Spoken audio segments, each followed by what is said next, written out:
السلام علیکم دوستو، کیسے ہو آپ سب؟ میں ہوں عریج اور آپ ہیں اس وقت میرے یوٹیوب چینل عریشہ ناولز پہ۔ تو چلیے اسٹارٹ کرتے ہیں ہمارے آج کی second episode without wasting time. تو یار مجھے کھانسی لگ رہی ہے، چل کوئی گل نہیں، ہم ایپیسوڈ پہلے پڑھ لیتے، بعد میں دل کھول کر کھانس لوں گی۔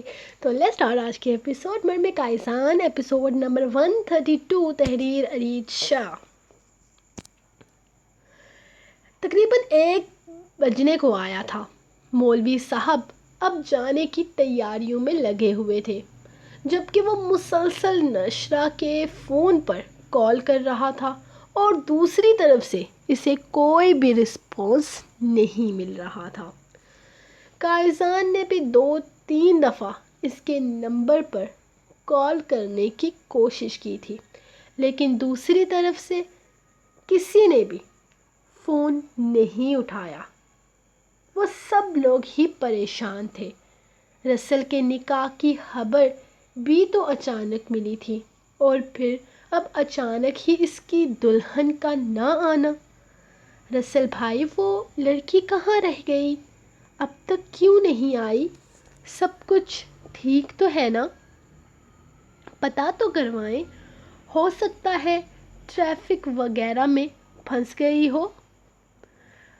مریم بھی اس کی پریشانی کو سوچتے ہوئے اس سے کہنے لگی تھی، کوئی بات نہیں گڑیا، شاید وہ نہیں آئے گی، اسے کوئی کام پڑ گیا ہوگا، تمہیں فکر کرنے کی ضرورت نہیں، تم جاؤ تو شیبا کو گھر لے جاؤ، اس کا اچھے سے ویلکم کرو، وہ اسے پیار سے سمجھاتے ہوئے بولا، جبکہ اس کی پریشانی کو دیکھتے ہوئے مریم نے انکار کرنا چاہا تھا، لیکن کائسان بول پڑا، ہاں بالکل، تم جاؤ تو شیبا کو گھر لے کر جاؤ، انشرا کو بھی ساتھ لے جاؤ اور اچھے سے اسے ویلکم کرو، ویسے بھی بہت وقت ہو گیا ہے، 2 سے اوپر کا ٹائم ہو چکا ہے، میں یہی ہوں رسل کے ساتھ، تھوڑی اور فارمیلٹیز پوری کر کے ہم بھی تھوڑی دیر میں تمہیں جوائن کرتے ہیں۔ وہ سمجھ چکا تھا کہ رسل نہیں چاہتا کہ اس کی وجہ سے کسی کی بھی خوشیاں خراب ہوں، اسی لیے وہ اسے بھیجنے کے لیے کہنے لگا۔ مریم جانا نہیں چاہتی تھی، لیکن ان لوگوں کے بار بار کہنے کی وجہ سے وہ جانے پر مجبور ہو گئی تھی، جبکہ وہ سبھی لوگ جا چکے تھے۔ اب یہاں صرف اور صرف رسل اور کائسان ہی بچے تھے۔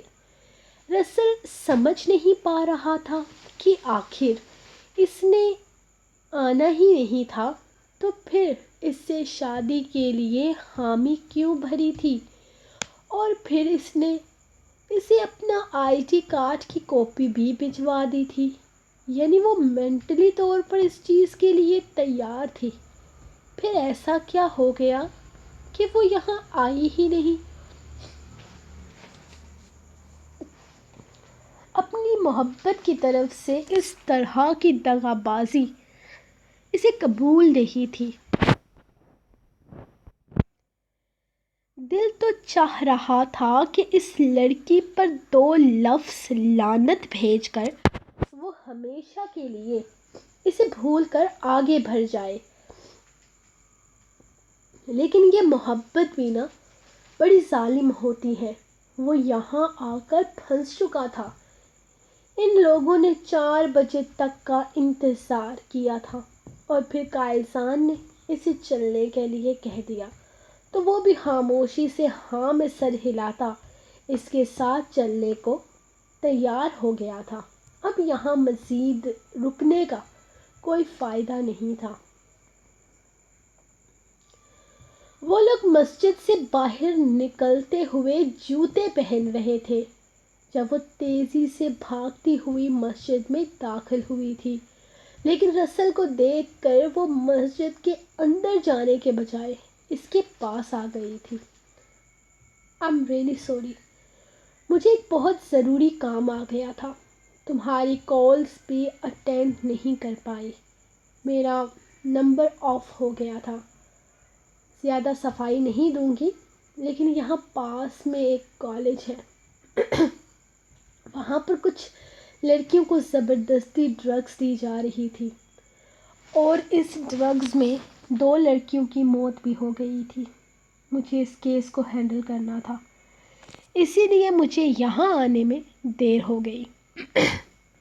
میں چاہوں گی کہ تم میری پرابلم کو سمجھو۔ وہ اس کے سامنے کھڑی سکون سے بات کر رہی تھی۔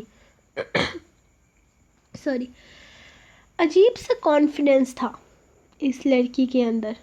وہ بات کرتے ہوئے ذرا سا بھی ہچکچاتی نہیں تھی، اور جو اس کے دل میں ہوتا تھا وہ منہ پر بول دیتی تھی۔ بہت اچھی بات ہے کہ تم نے اپنے کام کو پہلے اہمیت دی، اور نکاح کے لیے دیر نہیں ہوئی۔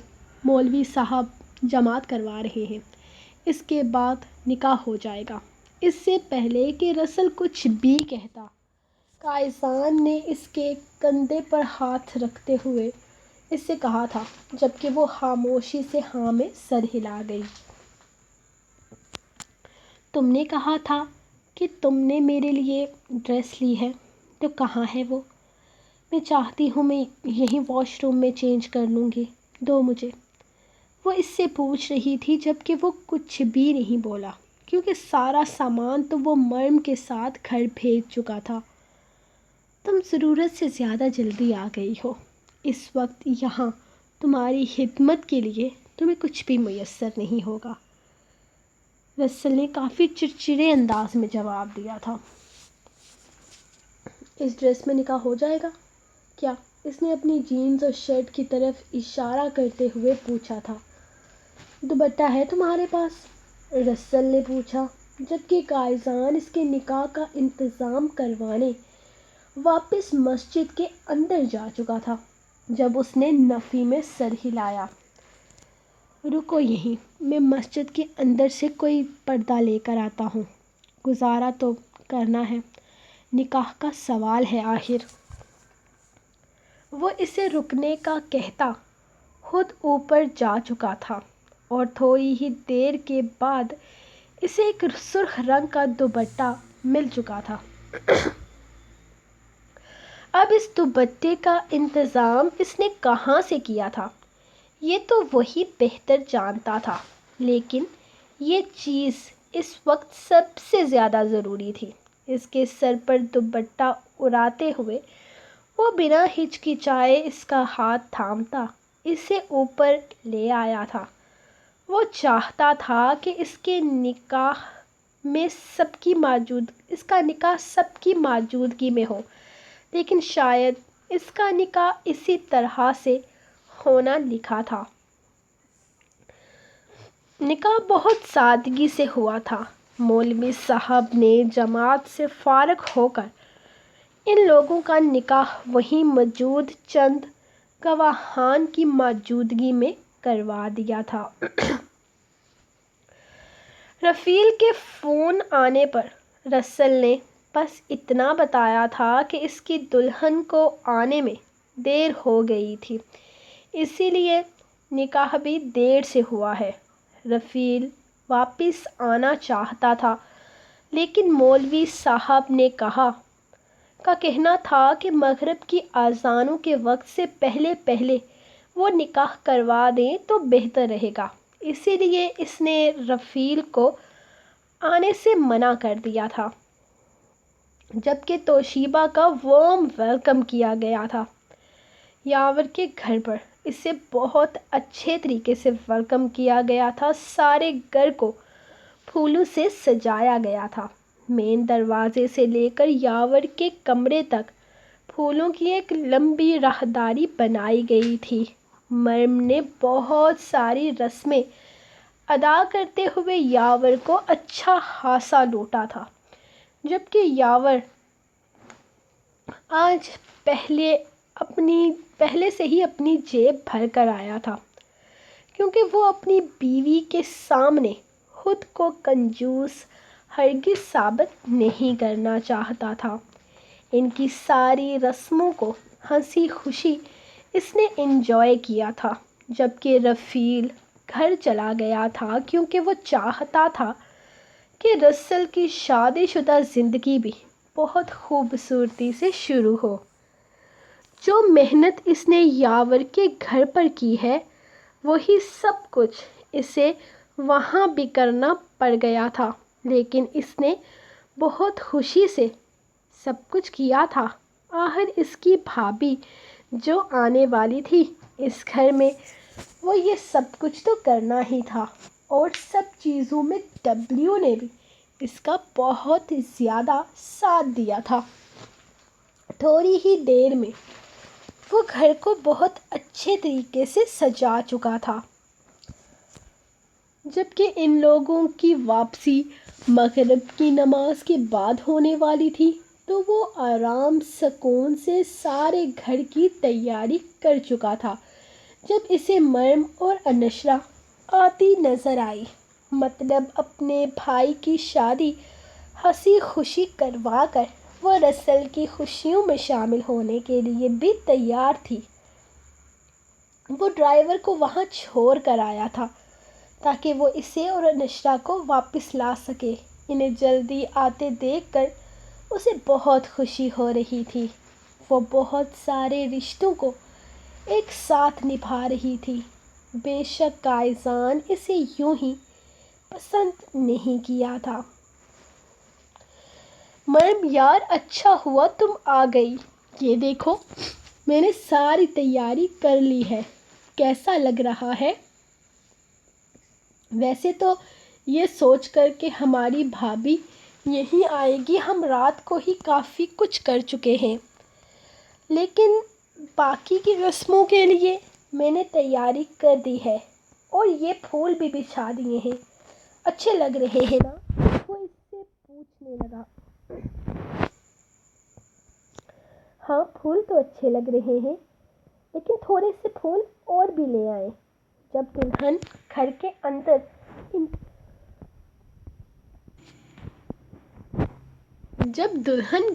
اندر انٹری مارے گی نا تب اس پر بھی ڈالیں گے، باقی رسموں کو میں خود دیکھ لوں گی۔ انشو تم نہ جلدی سے حلوہ بنا دو، دلہن کا منہ میٹھا کر کے اسے گھر کے اندر لایا جاتا ہے، میں تب تک باقی کام دیکھتی ہوں۔ اور انشرا کو بول کر باقی کام کرنے لگی تھی جبکہ وہ صرف ہاں میں سر ہلاتی کچن میں چلی گئی تھی۔ تو گائز السلام علیکم، کیسے ہو آپ سب؟ میں ٹھیک ہوں الحمدللہ، پہلے سے بہت بہتر ہوں، لیکن آپ کی رائٹر کو کھانسی کا دورہ پڑ چکا ہے، وہ کھانستے کھانستے ایک دم ختم ہو رہی ہے، کیا کروں؟ تو اس لیے مجبوری مجھے آگے کنٹینیو کرنا پڑے گا تاکہ آپ لوگوں کو آپ کے ایپیسوڈ وقت پہ مل سکے۔ تو چلے اسٹارٹ کرتے ہیں۔ روح یارم ایپیسوڈ نمبر روح یارم نہیں مریم قائزان۔ روح یارم کا نام سن کے نا اتنا میں نے لوگوں سے سنا ہے کہ میرے دماغ میں بس وہ روح یارم ہی چلتا رہتا ہے، تو اس لیے چلے اسٹارٹ کرتے ہیں۔ مریم قائزان ایپیسوڈ نمبر میں جانتی نہیں ہوں کیونکہ بہت ٹائم سے میں نے ریڈ نہیں کیا، ٹائم نہیں مل رہا اتنا، تو چلے اسٹارٹ کرتے ہیں۔ ان لڑکیوں نے سچ مچ میں اسے لوٹ لیا تھا، آج اتنے پیسے بٹورے تھے کہ حد نہیں، یہاں تک کہ گھر کے دروازے سے لے کر کمرے کے دروازے تک وہ کسی نہ کسی بہانے سے اسے پیسے مانگتی رہی تھی، اور آخر کار پھر فائنل میں اسے کمرے کے اندر جانے کی اجازت دینے کے لیے بھی اس نے ان دونوں کو اچھی خاصی موٹی اماؤنٹ دی تھی، تب جا کر اسے اجازت ملی تھی کمرے کے اندر جانے کی، اور جیسے ہی وہ کمرے کے اندر گیا وہ لوگ باہر سے غائب ہو چکے تھے۔ مطلب ان لوگوں کو جانا تھا، آخر رسل کا بھی تو نکاح ہوا تھا نا، اور وہ بھی اپنی بیوی کو سیدھا گھر لا رہا تھا، اسی لیے انہیں پیسے دینے کے بعد اسے دروازہ بند کرنے کے لیے بھی باہر تک آنا پڑا تھا، اور پھر دروازے کو اچھے سے بند کر کے وہ پرسکون ہوتا اپنے بیڈ روم کی طرف جانے لگا تھا، جہاں اس کی معصوم تو نہیں کہہ سکتے لیکن پیاری سی بیوی اس کا انتظار کر رہی تھی۔ وہ کمرے کا دروازہ بند کرتے ہوئے مسکراتے ہوئے بیڈ کے پاس آیا تھا، جہاں وہ وائٹ شرارے پر ریڈ کلر کا دوپٹہ پہنے آرام سکون سے بیٹھی ہوئی تھی۔ ویسے اس کا ارادہ تو بہت دھوم دھام سے شادی کرنے کا تھا، لیکن پھر اسے پتہ چلا کہ توشیبا کے والد نکاح کے بعد رخصتی چاہتے ہیں، جس پر اس نے کوئی اعتراض نہیں کیا تھا، سو بیوی، تمہاری نظر میں میں بہت کنجوس ہوں، مانتا ہوں، لیکن پھر بھی میں نے تمہارے لیے تمہارے گفٹ کے معاملے میں کوئی کنجوسی نہیں کی ہے۔ وہ سائڈ ٹیبل سے ایک خوبصورت سا باکس نکالتا اس کے سامنے رکھ چکا تھا۔ ہاؤ سویٹ، آپ میرے لیے گفٹ لے کر آئے ہیں بھیا۔ وہ خوشی سے گفٹ اٹھاتے ہوئے اس کا دل جلا چکی تھی۔ سوری، وہ میں بھول گئی تھی۔ اب تو آپ میرے شوہر ہوں گے نا، تو بھیا جی تو آپ ہو نہیں سکتے، غلطی سے منہ سے نکل گیا تھا۔ اللہ جی پلیز معاف کر دیجئے گا، یہ لیجئے آپ کے لیے۔ سوچا آپ میرے لیے گفٹ لیں گے تو مجھے بھی تو آپ کو ایک گفٹ دینا ہے نا۔ وہ ایک پیپر اس کے حوالے کرتے ہوئے، سوری گائز، آپ کی رائٹر پتہ نہیں کیسے کیسے کیا کیا کرتی ہے، میرا گم ہو گیا، کہاں گیا ہو۔ جبکہ یاور کنفیوز تھا اس پیپر کو دیکھ رہا تھا۔ یہ کیا ہے اس پیپر میں؟ اس نے پیپر کھولے بغیر اس سے پوچھا تھا، کیونکہ وہ جانتا تھا اس کی سرپھری بیوی نے ضرور کچھ نہ کچھ الٹا ہی کرنا ہے۔ ایگریمنٹ ہے، شادی کا ایگریمنٹ۔ کھول کے دیکھیے نا، اس نے پیپر کی طرف اشارہ کیا تھا، جبکہ وہ چھوٹا سا پیپر اپنے ہاتھ میں کھولتے وہاں لکھے 5 پوائنٹس پڑھنے لگا۔ 1، ہماری شادی ہو چکی ہے تو اب سے آپ مجھ پر دل کھول کر خرچہ کریں گے۔ اس نے پہلے پوائنٹ کو پڑھتے ہوئے اسے گھور کر دیکھا تھا۔ نمبر 2، آپ مجھ پر کسی طرح کی کوئی پابندی نہیں لگائیں گے، میں جب چاہوں جہاں چاہوں جا سکتی ہوں اور آپ میرے ساتھ چلیں گے۔ نمبر 3، اگر میرے خلاف کوئی بھی بکواس کرے گا، بے شک وہ ٹھیک ہی کیوں نہ کہہ رہا ہو، لیکن آپ کو میری دفاع کرنے کے لیے لڑائی کرنی پڑے گی اور ثابت کرنا پڑے گا کہ آپ سب سے ورلڈ بیسٹ ہسبینڈ ہیں۔ نمبر 4، میں ایک معصوم اور ناسمجھ لڑکی ہوں، اور اگر مجھ سے کوئی بھی غلطی ہو جائے تو آپ مجھے کبھی نہیں ڈانٹیں گے، نہ ہی اونچی آواز میں مجھ سے بات کریں گے اور نہ ہی بے وجہ غصہ ہوں گے۔ نمبر 5، سب سے آخری رول یہ ہے کہ اگر مجھ سے کبھی بھی غلطی ہو جائے تو سوری آپ بولیں گے، میں نہیں۔ وہ سارے رولز پڑھ کر اسے گھور رہا تھا، جیسے پوچھ رہا ہو کہ یہ کیا تماشا ہے، کیا ہوا، پینسل نہیں مل رہی؟ رکیں، میں نے جب کمرے کے اندر انٹری کی تھی نا، میں نے یہاں پر پینسل دیکھی تھی۔ وہ سائڈ دراز کے پاس سے پینسل نکال کر اس کے حوالے کرنے لگی، جبکہ اس کا گفٹ کھول کر اپنے ہاتھوں پر پہننے لگی تھی، جو کہ ایک بہت ہی خوبصورت بریسلیٹ تھا۔ جلدی کریں نا، ٹائم نہیں ہے، اب سے ہم ہسبینڈ وائف ہیں نا، تو ساری رات ہم نے اس ایگریمنٹ میں ضائع نہیں کرنی، تو کیا کرنا ہے؟ وہ اس کی بات کاٹتے ہوئے پوچھنے لگا۔ ارے آپ بھی نا ایک دم بدھو ہیں، مجھے نا بڑا شوق تھا شادی کے بعد فرسٹ نائٹ میں اپنے ہسبینڈ کے ساتھ ہارر مووی دیکھنے کا۔ دیکھوں گی، ہائی سو رومانٹک، جلدی سے سائن کریں، میں فلم اپنے ساتھ لے کر آئی ہوں۔ وہ اس کی کھوریوں کی پرواہ کیے بغیر بول رہی تھی۔ وہ جانتا تھا وہ جان بوجھ کر اسے تنگ کرنے کے لیے یہ سب کچھ کر رہی ہے۔ اتنی بے وقوف تو وہ ہرگز نہیں تھی کہ شادی کی پہلی رات وہ یہ فضول باتیں کرتی۔ یقیناً یہ اسے تنگ کرنے کا کوئی نیا طریقہ تھا۔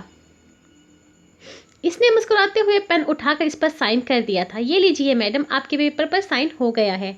اب سے ہم آپ کے پرماننٹ غلام ہیں، لیکن شادی کی خوبصورت رات میں ہارر موویز نہیں دیکھی جاتی، اور نہ ہی یہ فیلنگز کوئی رومانٹک فیلنگز ہیں۔ باقی رومانس کسے کہتے ہیں یہ میں تمہیں ابھی بتا ہی دوں گا۔ وہ ایک جھٹکے سے اسے اپنے قریب کھینچتے ہوئے بولا، تو توشیبا کی ساری شرارتیں اور ہوشیاریاں ایک لمحے میں نکل گئی تھی، جبکہ وہ اس کے لبوں پر جھکتا ہوا اس کے ہوش اڑاتا اس کی ساری رائے فرار بند کر چکا تھا، اور وہ اس کی باہوں میں خوشی خوشی قید ہو گئی تھی ساری زندگی کے لیے۔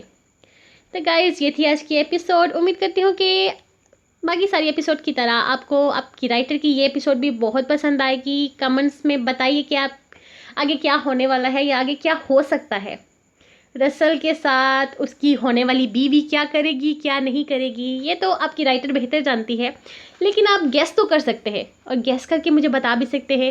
میں آپ کے کمنٹس ضرور ریڈ کروں گی کہ کس نے کیا گیس کیا، کیسے گیس کیا، کیا وہ گیس ٹھیک تھا نہیں تھا، کیا رسل کی بیوی اس سے پیار سے پیش آئے گی یا پھر کسی اور طریقے سے۔ اگر آرمی والی ہے، کچھ تو ڈیفرنٹ ہو سکتا ہے۔ یہ تو خیر آپ کے رائٹر پہ ڈیپینڈ کرتا ہے کہ وہ کیا کرنے والی ہے، کیا نہیں، اس کے دماغ میں کیا ہے، یہ تو میں خود بھی نہیں جانتی۔